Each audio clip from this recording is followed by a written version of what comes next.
Que va-t-il arriver au Pakistan maintenant? Prospérons-nous un jour ou non? Ce que l'on m'a montré dans les rêves, c'est que tant que nous ne débarrasserons pas ce pays du polythéisme et de ses formes, l'aide d'Allah ne viendra pas. Maintenant dites-moi, quelle est la signification de Pakistan? Cela signifie un endroit pur, un endroit où aucun polythéisme n'est présent ou pratiqué. Donc, si nous voulons l'aide d'Allah, nous devons éliminer toutes les formes de polythéisme et les pratiques de polythéisme de ce pays. En 70 ans de l'histoire du Pakistan, nous avons vu différents dirigeants politiques et gouvernements, différentes idéologies et plans.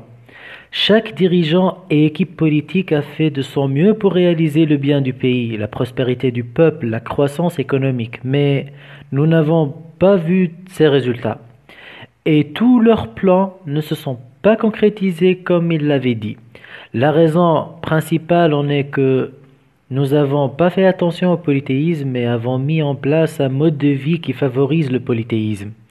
Alors, dans mes rêves, on m'a montré que lorsque nous éradiquerons le polythéisme du Pakistan, Allah nous aide.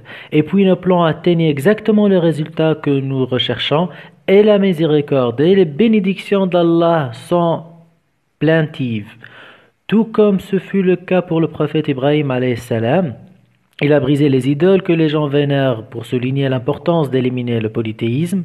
De même, le prophète Mohammed sallallahu alayhi wa sallam, il a également brisé des idoles que les gens adorent après sa victoire à la Mecque et a nettoyé la ville du polythéisme. Maintenant, vous pouvez voir que je ne suis pas une personne très religieuse moi-même. Je suis ce que vous voyez devant vous. Alors ce que j'ai vu dans mes rêves et que les raisons pour lesquelles Allah m'aide, c'est que je me protège du polythéisme et de ses formes. En outre, Allah subhanahu wa ta'ala m'a aidé à diffuser le message de ses rêves. Ce sont des gens du monde entier que je ne connais pas et que je n'ai jamais rencontrés. Et ils croient en ces rêves. Ils traduisent ces rêves en leur propre langue et les partagent avec les gens de leur propre gré. Cela n'aurait jamais été possible sans l'aide d'Allah.